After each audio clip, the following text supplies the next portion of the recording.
De la commune de l'Île-Jourdain qui a sollicité les ALAE et les ALSH pour réaliser un projet autour des Jeux Olympiques. Donc on est parti dans l'aventure il y a à peu près 6 mois. Le projet a été proposé aux équipes ALAE et ALSH.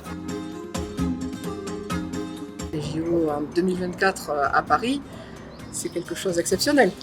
Donc le passage de la flamme sur l'Île-Jourdain, c'est aussi exceptionnel. Tous les centres de la CCGT seront présents justement avec des partenaires sportifs et nous avons mis en place des pôles d'activité avec les autres centres pour pouvoir faire des petites activités, que ce soit sportives, manuelles. Chaque ALAE a des drapeaux à faire. Nous avons une chorégraphie à apprendre aux enfants pour qu'il y ait une unité sur tous les ALAE de la Gascogne toulousaine. Et chacun aborde la thématique des JO comme il l'entend. Nous avons décidé de faire un mercredi, un pays, donc un drapeau, un sport et une activité culinaire. Sur chaque structure, on a un projet qu'on voit en équipe. Ensuite, on a des activités aussi plus en individuel. On fait la chorégraphie là, mais le but, c'est que toute l'équipe participe à la chorégraphie et qu'on puisse le partager au niveau des enfants. Et pour ensuite, le jour du passage de la flamme, dans le 18 mai, qu'on soit opérationnel avec les enfants. Et surtout que les enfants s'amusent et prennent du plaisir à faire ça tous ensemble. Oui, c'est du travail, mais c'est chouette, ils sont contents et ils se sentent vraiment investis. Mais il faut encore apprendre. Présenter ce projet aux enfants en leur expliquant ce qu'étaient vraiment les JO. Pour certains, ils n'en avaient pas du tout conscience. L'handisport, notamment, on fait des parcours à l'aveugle, le foot à l'aveugle. Et les enfants découvrent finalement que l'handisport est inclus dans les JO. C'était trop bien! L'idée, c'était de faire plusieurs activités et de se mettre en situation. Donc on a pu faire de l'handi-rugby, on a pu faire de l'handi-foot. C'était une période de 6 semaines, donc 6 activités différentes et 6 ateliers autour de l'handicap. Et voilà, c'était pour sensibiliser les enfants et se mettre en situation de handicap. C'est vrai que notre service enfance-jeunesse, la CCGT, nous propose des formations pour pouvoir créer des projets comme celui-ci.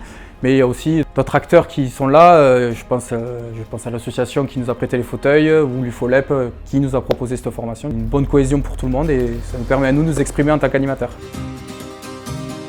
Alors les enfants vont jouer à la boccia, qui est un sport paralympique. Boccia, ça ressemble à la pétanque.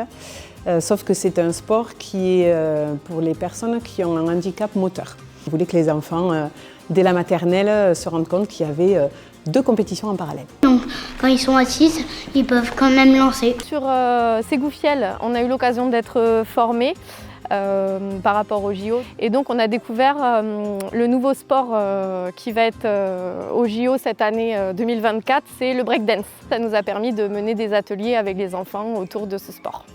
Les formations qu'on a pu faire aussi ont été proposées pour tous les agents de la communauté de communes au niveau de l'enfance-jeunesse. On collabore, on se réunit et on essaie de travailler en commun.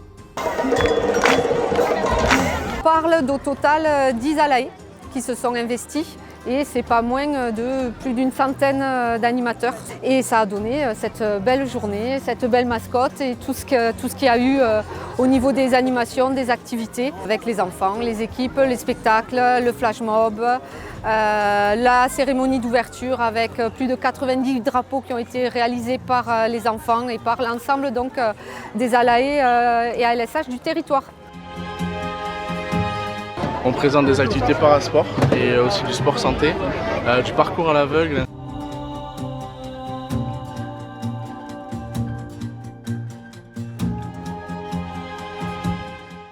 L'équipe de la crèche familiale s'est mobilisée autour de ce projet car on souhaitait montrer que le sport se pratique dès le plus jeune âge.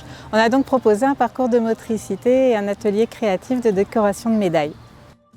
Moi je représente l'OIS, l'Office intercommunal du sport. Sur la flamme olympique, on a coordonné toutes les associations sportives qui interviennent aujourd'hui et qui proposent le défi olympique. Donc tout au long de la journée, les enfants passent sur les différents stands sportifs et s'essayent aux petits défis olympiques. Ils essayent d'obtenir la médaille d'or, d'argent ou de bronze. Alors, les associations sportives ont répondu présent aujourd'hui, comme bien souvent, et donc elles se sont mobilisées pour apporter voilà, de la joie et du sport tout au long de la journée aux nombreux publics, aux nombreux enfants qui sont venus. Alors aujourd'hui, il y avait 22 stands de sport, sans compter les sports représentés par les Alae.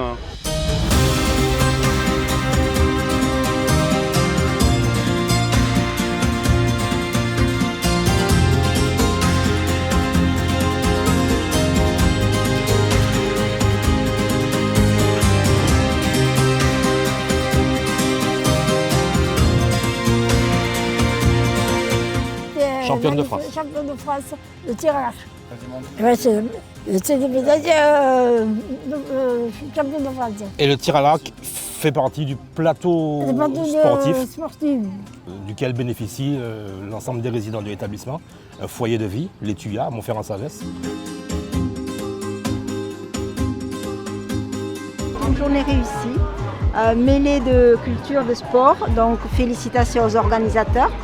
Félicitations aux coordonnateurs, félicitations aux bénévoles, à tous les bénévoles associatifs ou pas.